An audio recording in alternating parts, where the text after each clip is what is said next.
All right.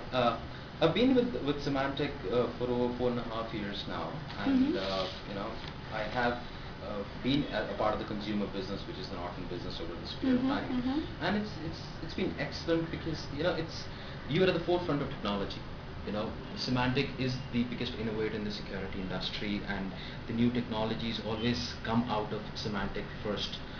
We know the kind of infrastructure that Symantec has. We get to know about the latest threats firsthand, and we come out with the technologies and get to know about the technologies and experience the technologies first before anybody else gets to do that. So that kind of changes the entire perspective on the security industry and makes Symantec stand out from the competition that we face in global markets or in India for that matter.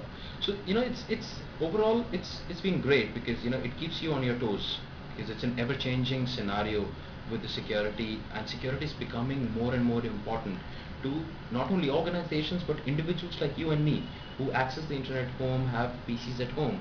It's becoming a big deal now.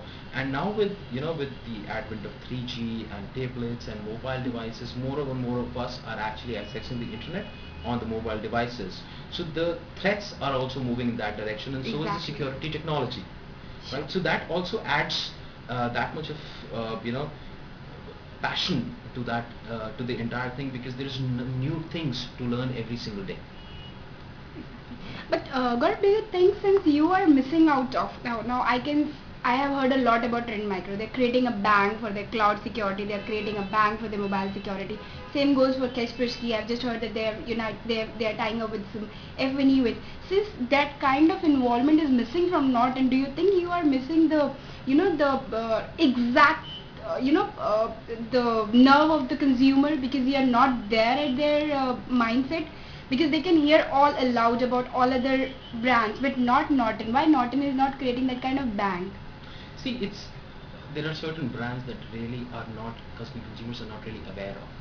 They need to create a brand for themselves, so they really need to advertise. When you talk about Norton, the moment you tell people Norton, the first thing they say is antivirus. Exactly. Right? So Norton as a brand has become synonymous with consumer security. We don't really need to advertise for the brand. What we are engaging in and what really want to do is we want to create awareness. Where we are putting in our investments is to create awareness for our channel partners and for the consumer, because a more aware consumer is a safer consumer. And every time we educate a particular consumer in the kind of threats out there, we weaken the cyber criminals. Right? So rather than putting money into advertising, we would much rather put our money into creating more awareness at an end consumer level, rather than just push the brand name, because consumers are anyway aware of our brand name. So now I'll shift my focus to the questionnaire. Sure. So as first question, Symantec is the world #1 security vendor, no doubts onto that. So what makes your company stand out from the competition? But you had given me an answer already. It's infrastructure lead in the excellence at the forefront of the technology. Absolutely. What more you want to add to it? Now, when I look at it, we see the trends coming early, earlier than anybody else, plainly because we have the largest user base, and we see what are the kind of threats that our users are encountering out there. So we are prepared early to grab those threats and come out with possible solutions to those threats, right? So when we look at it, for example, when we came out with the reputation technology a couple of years back, it's still exclusive to Symantec, where we check the reputation of every single file on the internet. We check every single file on 70 plus parameters through a complex algorithm, and we are able to give that extra level of protection to our consumers. So that is what makes us stand out in terms of the innovation, in terms of infrastructure, the amount of resources we put in. Because security is not a business, it's a passion for us, right? We are out there to protect our consumers against the cyber criminals. Wireless networks have become a common target for hackers because of their increased prevalence. Can you explain how Norton's new update deal with this issue? How it secures the devices when connecting to public wireless networks? Okay, so there are two parts to it. One is that if you have a wireless network at home, how do you protect that? right? Now there are one is, it's pure and simple common sense.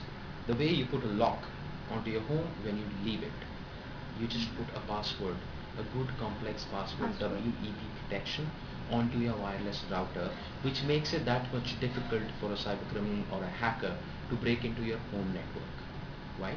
The second thing is, you should also, we have a free service called Norton DNS. If you switch your router DNS to the Norton DNS, it gives a basic level of protection to all devices that are connected to your Wi-Fi network. So for example, today it's not only about the PC, it's about mobile device, it's about a tablet, we have smart televisions today which can be connected to the internet. There is a gaming console which can be connected to the internet. You even have refrigerators which are internet enabled, or digital photo frames which are now you can't install a security software on all of these devices because they don't support security software. So if they are connected to a Norton DNS, at the network level itself, at a DNS level itself, we will protect these devices if you're using a Norton DNS on your Wi-Fi router, right? Now to take care of the second question is that if you're in public Wi-Fi, how do you protect your computer, right? So with Norton Internet Security 2012, if that is installed on your PC, it has something called intrusion detection. So if you are connected onto a public Wi-Fi, it has a two-way firewall. Anytime that if anybody is trying to break into your PC, it would not let the person break into your PC, even if you are on a public Wi-Fi. Right? So it stops any kind of intrusion onto your computer through a network or through a Wi-Fi or through a public Wi-Fi in any way. So intrusion detection is a USP for this new software. So, but how it works basically? That's a complex thing. It's gonna get a little too technical if you're up for it. I don't know if your consumers are really obviously get let's get into that. Let's jump out of it then. Free antivirus market is expanding at a rapid pace and is reporting increase in user base. Have you registered any decline in your customer base, particularly in the home consumer segment? On the contrary, we've actually seen an increase. Oh. Reason being that people do download free security software, but if you were to actually go on to those vendors who are actually giving free security software, they themselves compare their free offering with their paid offering. Exactly. Right, and you can see what you don't get when you download the free security software. So people do use it, burn their fingers, lose data, become a victim of cybercrime, and then they learn it the hard way, unfortunately. Because what happens is, when people use free security software, they get a false sense of security. They feel that they have a security software, so they're protected, which in reality, in most of the cases, they're not. For example, I'll give you an example. If you were going on a street and somebody were to give you a lock, a free lock, would you put it in your house? No. Why? I'll be always under fear. Probably the other person has the key. Exactly. Not an exact comparison here, but you get what you pay for. Right? If you're getting a free security software, the company is not really making any money. How is it going to set up an infrastructure to protect you? So a lot of people have burnt their fingers with free security software and are actually moving on to good security software like Norton Internet Security, Norton Antivirus, Norton 360, and we've actually seen an increase, and more people are becoming aware of this. Is the new security software optimized for all kind of mobile devices, including smartphones and tablets also? No. Reason being that a security software, any software for that matter, has to be compatible with the operating system. Right? So for example, this particular software is meant for Windows operating system. Okay, we have a separate security software for Mac OS, right? So you cannot have the same security software available for all platforms. Exactly. But at the same time, we do have a security software for mobile phones, for Android mobile phones, which is called Norton Mobile Security, which takes care of the threats that are there for the Android platform, which works on your Android phones as well as Android based tablets. Okay. right? Because a lot of people are accessing it through that. So that includes the security part for malicious software that or malicious apps that may be there. Mm-hmm. At the same time, since mobile device is more susceptible to being stolen or lost, Exactly. to protect the data that you have on the phone, it has features, anti-theft features, where you can remotely locate the phone, you can remotely lock the phone or wipe all the data off the phone in case your phone is completely lost. You have no chance of getting it. You can send an SMS through a friend's phone and wipe the entire data on the phone, so that though your phone is gone, you at least your data should not get in wrong hands. Okay. Plus it has privacy features. I'm sure you would love to block out a lot of SMS and Exactly. calls, the spam SMS that you get from, or buy this or buy that. So it has privacy features as well built into that product. Does it have a backup feature also? It'll soon come. Okay. And why specifically Android? Why not any other? Not Two Symbian? reasons.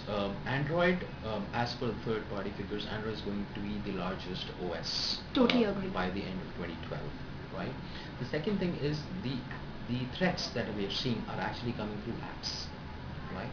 And the Android, given the nature of Android, it's an open platform. Anybody can write an app and upload it anywhere, and the user can download the app from anywhere, install it on their mobile device, devices. versus other platforms where you have to go to that manufacturer's app store and download it. So what cyber criminals are taking advantage of that, they're picking up perfectly good apps, Mm-hmm. opening it up, trojanizing it, closing it back, and uploading it as a free popular app. Right. So when people download those apps, they they have a Trojan on their mobile device, which can steal passwords and data and do all sorts Till of the time they things. get aware of it, they're already the victim of it. Yes. So it's early days. So more and more people need to be aware of that. If you have installed apps on your phone, you would know that it asks you for a lot of permissions, that to access a lot of things. When you want an app, most of the people generally say yes, Exactly. right? Which is not the right thing, because you should actually read it.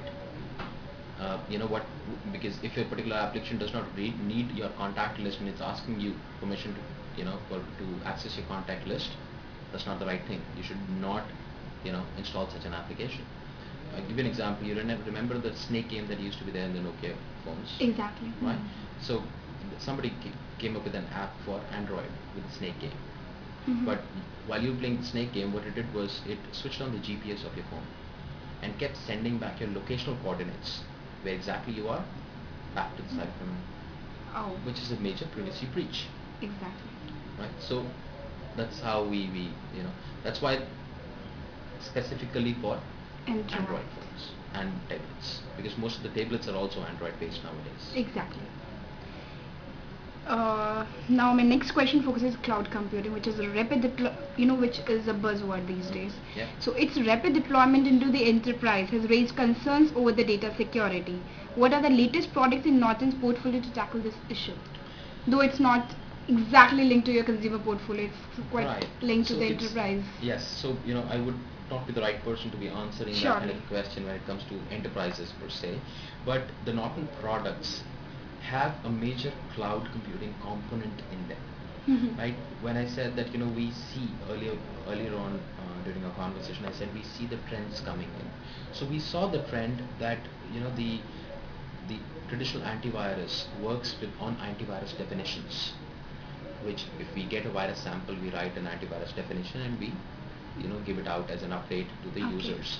But what the cyber criminals did was they were trying to put so much of unique malware out that we would not even get samples. No security company would even get samples. It would in fact maybe 10, 20, 40, 50 PCs at max. Okay. So we saw that trend. That's why we came up with the reputation technology, which is based in the cloud. Okay. So we calculate the reputation of every single file. Today we have the reputation of 3.1 billion executable files. Okay. It's all in the cloud. Anytime you download a file onto your computer, it checks back with our server on the reputation of that file, where we check every single file in 70 plus parameters. We check it. If the file is good, we'll let you know. If the file is bad, we'll let you know that do not install this software. It is not good. it's a known bad software. So cloud computing does play a very important role in the life of consumer as well, apart from the enterprises.